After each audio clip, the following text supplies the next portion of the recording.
All right, things have just kicked into high gear between the US and Iran. So we're going to break down all the intelligence piece by piece to really get a handle on the strategy, the risks, and what could happen next. Let's dive right in. Okay, so it all started right here. This is the sky over Tehran, right as that first wave of strikes was coming in. And really, this is the moment that kicked off this whole chain reaction that's put the entire region on a knife's edge. And make no mistake, this wasn't just some minor skirmish. The opening move here was a massive, coordinated air assault by both the US and Israeli forces, and they were striking deep inside Iran, right at the heart of its military machine. I mean, just look at this target list. This was anything but random. The whole point was to systematically take apart Iran's ability to fight. They went after the Revolutionary Guard, their missile sites, their drone bases. They were basically trying to take out Iran's ability to punch back and defend itself, all in one shot. And here's the evidence. The satellite imagery just doesn't lie. On the left, you've got a facility before the strike. On the right, the aftermath at a different key site. The results are, well, they're pretty clear. The damage is significant. So how'd they pull this off so effectively? Well, the strategy is a classic military playbook opener. It's called SEAD, or DEAD. Now that's just military speak for suppression of enemy air defenses. You take out the enemy's eyes and ears, their radar and missile systems first. It's like kicking down the door before you storm the building. And the fact that they used this strategy tells us this was a carefully planned major operation, not just some spontaneous attack. So here's the key takeaway from the intelligence community. They don't see this as the start of an all-out war for regime change. Instead, they're assessing it as a very structured, very controlled military campaign.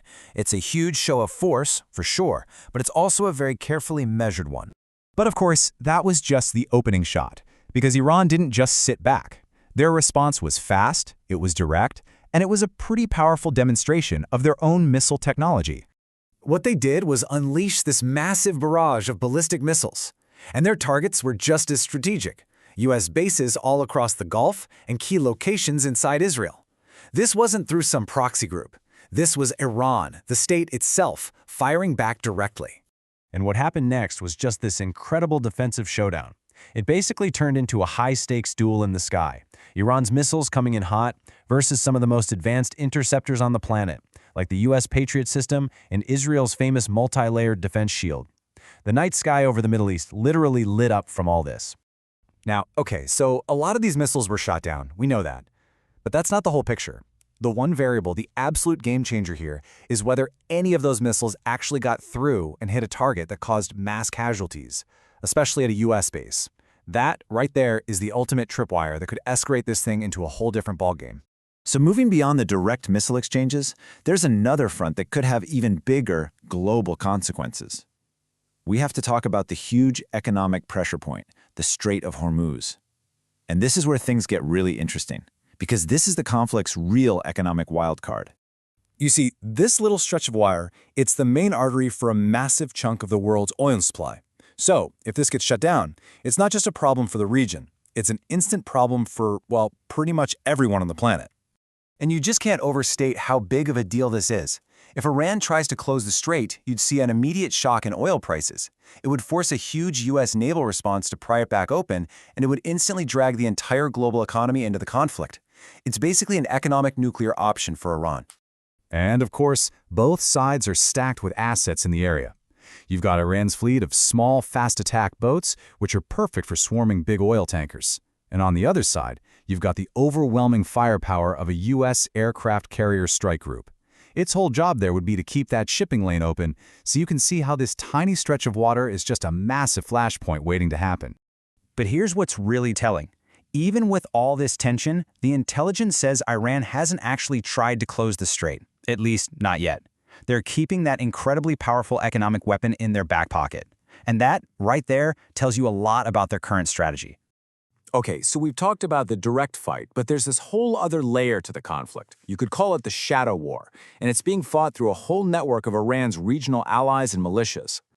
And these are the key players you've got to watch on this proxy chessboard. Iran could activate Hezbollah up in Lebanon, various Shia militias over in Iraq, or the Houthis down in Yemen. It lets them widen the conflict and put pressure on the US and Israel without having to use their own forces directly. But, and this is a big but, for now it looks like Iran is deliberately keeping those proxies on a leash. The fight, so far, has been kept directly between the main players. It's another sign that both sides are trying to control the escalation, but man, everyone agrees this situation is incredibly fragile. So, let's pull all these different threads together. What's the big picture here? What's the strategic assessment of this conflict right now? Where do things actually stand? So it's so important to be clear about what we're looking at, and maybe even more important, what we're not looking at least not yet. This is a serious, conventional military fight, with both sides making very deliberate, calculated moves. What it is not is total war. It's not a campaign to overthrow the Iranian government. And thankfully, it's not a nuclear escalation. And as we've said, the Strait of Hormuz is still open. So what happens next, say in the next day or two? Well, this risk forecast gives us a clue.